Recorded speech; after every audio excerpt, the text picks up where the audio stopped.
নমস্কার বন্ধুরা, আমি শুভ্রনীল। দাগি ট্রেলার দেখলাম। প্রথমেই স্টোরি সম্পর্কে আমার যে ধারণাটা হয়েছে তোমাদের সঙ্গে শেয়ার করে নিই। একজন আসামি, দাগি আসামি কয়েদি, সে 14 বছর ধরে জেল খাটছে এবং এই 14 বছরে তার মধ্যে একটা ব্যথা অনুতাপ থাকে। সে একটা অপরাধ বোধ নিয়ে চলে এবং সে একটা আশা করে বা তার একটাই পাওনা বলে সে মনে করে যে তাকে মানুষ ক্ষমা করে দেবে, তার ভুল মানুষ ভুলে যাবে। এবং সে যখন জেল থেকে ছাড়া পায় তখন দেখে পরিস্থিতি পাল্টায়নি, বা সে যেমনটা আশা করেছিল তেমনটা হয়নি। তাকে মানুষ সেই দাগী আসামির চোখেই কিন্তু দেখছে, এবং সেটা আমরা দেখতে পাই ট্রেলারে, কিভাবে তাকে দেখছে মানুষজন ভিড় করে তাকিয়ে। এবং সে যখন বেরিয়ে তার বাড়িতেও সম্ভবত যাচ্ছে, তখন তাকে প্রশ্ন করা হচ্ছে এত তাড়াতাড়ি সে কিভাবে ছাড়া পেল। তাই পরিস্থিতি একদমই বদলায় না। এবার কাকে মার্ডার করেছিল? সে কিন্তু একজন মার্ডারের আসামি। সে কি কোনো ভালো মানুষকে বা নির্দোষকে মার্ডার করে ফেলে? কারণ একজন মায়ের সংলাপও আমরা শুনতে পাচ্ছি যে আমার ছেলেটাকে মেরে ফেললো, তোর মরার সময় জল পাবি না। এবং লাশের বদলে লাশ, জানের বদলে জাল, প্রাণের বদলে প্রাণ, ভিলেন এমনটা বলছেন এবং একা আফরান নিশোকে ডেকে পাঠাচ্ছেন। এবং ধোঁকা হয়েছিল এই ভিলেনদের সাথে আর কি। তো আফরান নিশো ধোঁকাটা কেন দিয়েছিল? কাউকে বাঁচাতে গিয়ে? যাকে বাঁচিয়েছিল সে কোনো কারণে এই ভিলেন গোষ্ঠীটার শত্রু? এই এতগুলো দিক উঠে আসে। মোটামুটি আমার এতটা আমি ট্রেলার দেখে বুঝতে পেরেছি। এবার যদি প্লট নিয়ে বলি, খুব স্ট্রং, মানে স্টোরি লাইনটা কিন্তু যতদূর আমি বুঝে তোমাদের সঙ্গে শেয়ার করলাম, খুবই শক্তিশালী। এখানে দুজন নায়িকার সঙ্গে আমরা কেমিস্ট্রি দেখতে পাচ্ছি আফরান নিশোর। একজন সম্ভবত পাস্ট, যখন একদম ইয়াং বা এই জেলে যাওয়ার আগের তমা মির্জা। পরবর্তীতে একটি মেয়ে যখন দাগী আসামি রূপে সে সমাজে ফিরছে, তখন তার সাপোর্ট সিস্টেম হয়তো হয়ে ওঠে।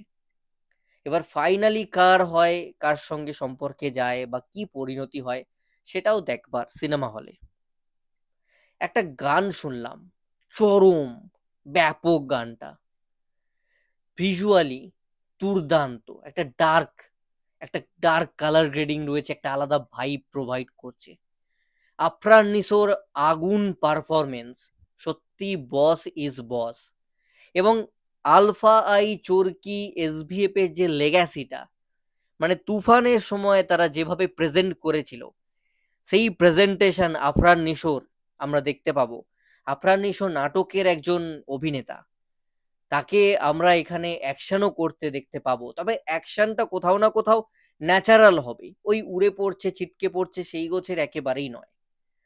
তোমরা ভালো করে লক্ষ্য করবে দাগি, দয়াকার গয় হস্যি, এই যে আকার এবং হস্যির দুটো যে আখরি রয়েছে সোজা, সেটা কিন্তু অ্যাকচুয়ালি সেলের যে রডগুলো হয়, সেটা একজন মানুষ এইভাবে ধরে রেখেছেন এবং তার হাতে হাত করা। ভালো করে লক্ষ্য করো। তো ইটসেলফ ছবিটার এই দাগি টাইটেলটাতে একটা ইনোভেটিভ আইডিয়া লাগানো হয়েছে। তার মানে ওভারঅল গল্পটা আমরা কতটা ভালো পেতে চলেছি, বা সিনেমাটা কতটা নিখুঁত হতে পারে, কতটা পারফেকশন নিয়ে, কতটা চিন্তা ভাবনা করে, বুদ্ধি খরচ করে ওভারঅল একটা ভালো কিছু প্রদর্শন তারা করতে চলেছেন। তাই বলবো, বাংলাদেশে থাকলে আমি কখনোই দাগি দেখার চান্স মিস করতাম না সিনেমা হলে। আমার ব্যাপক লেগেছে। বিজিএম, আই শুদিং ব্যাপার, এবং তার সঙ্গে সঙ্গে আমি যে শুনছি, সবকিছু মিলিয়ে পারফরমেন্স প্রত্যেকের। তমা মির্জাকে কি সুন্দর লাগছে দেখতে। আর একজন যিনি অভিনেত্রী রয়েছেন, ওনার নাম আমি জানি না, উনিও দুর্দান্ত দেখতে। একটা না ন্যাচারাল ব্যাপার আছে। একদম আজে বাজে একটা যে গল্প করে চালিয়ে দিলাম দর্শকদেরকে দেখাতে হয়, সেটা কিন্তু নয় দাগি ছবিটা।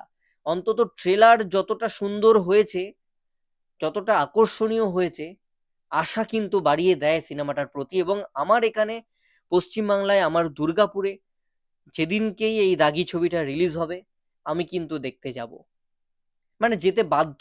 এই ধরনের ট্রেলার করলে কে সিনেমা হলে যাবে না? খুব ভালো মিউজিক্যাল ছবিও হতে যাচ্ছে, এতটুকু বলতে পারি। খুব ভালো ভালো কিছু গান থাকবে, এখনো পর্যন্ত যা পেয়েছি বা যা আসছে আমার মনে হচ্ছে এটা। টিজার দেখলাম, ট্রেলার দেখলাম, প্রিমিয়াম দারুণ কিছু আসতে চলেছে। আমি একটা ব্যাপক ভাইব পেয়েছি।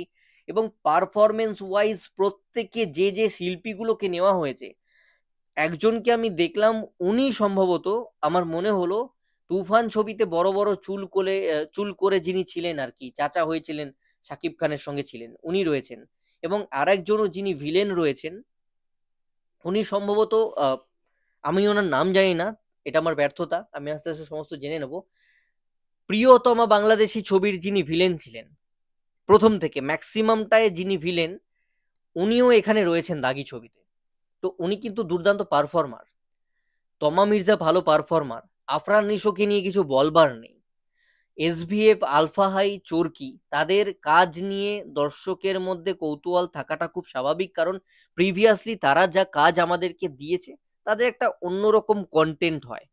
এবং এই যে কন্টেন্ট টার্মটা আমি ইউজ করছি, এটা নিয়েও একটা কথা বলবো। এই ট্রেলারটা দেখতে দেখতে আমার যে রিয়াকশন, আমার সবচেয়ে প্রথম যেটা মাথায় আসছিল অ্যাকচুয়ালি, আমরা না বলি ট্রেলার দেখলাম, সিনেমা দেখলাম, একটা সিরিজ দেখলাম, ধরে নাও আমরা যদি একটা লোকাল শিল্পীর কোনো গানের অনুষ্ঠান দেখি, আমরা সেটাকে ফাংশন বলি। আবার আমরা যদি কোনো বড় শিল্পীর একটা বেশ ভালো করে হল ঘরে একটা টিকিট দিয়ে গান শুনি, প্রোগ্রাম দেখি, সেটাকে আমরা কনসার্ট বলি। তো সিমিলারলি এই ট্রেলারটা দেখে না, আমি বলতে পারবো না যে একটা কাজ বা একটা কিছু সিনেমার ট্রেলার দেখলাম, একটা ভালো কন্টেন্ট, এই টার্মটা ইউজ করতে ইচ্ছে করছে। একটা ভালো কোনো কন্টেন্ট আমরা দেখতে চলেছি সিনেমা হলে, অ্যান্ড এই ট্রেলারটাও একটা খুব ভালো কন্টেন্ট। তো প্রিমিয়াম ব্যাপার স্যাপার রয়েছে। তো অবশ্যই সিনেমা হলে যাও, আমি বলবো বড় পর্দায় সিনেমাটা দেখো। যার খুশি ফ্যান হতে পারো, কিন্তু ভালো কন্টেন্ট সবার জন্য। তোমরা দেখো, শাকিব খান যদি কারোর মেগাস্টার, বাংলাদেশের অত বড় সুপারস্টার মেগাস্টার, তার ছবিটা দেখো। আমি একদম সাকিবিয়ানদেরকে বলছি, যদি কোনো সাকিবিয়ান আমার এই ভিডিওটা দেখে, তারপর সুযোগ পেলে আর একটা যদি ছবি দেখবার কথা ভাবো, আপাতত দাগিটা দেখতে পারো। এতটুকু রেকমেন্ড করব, যতটুকু আমার আইডিয়া রয়েছে, ছবিটা খারাপ হবে না।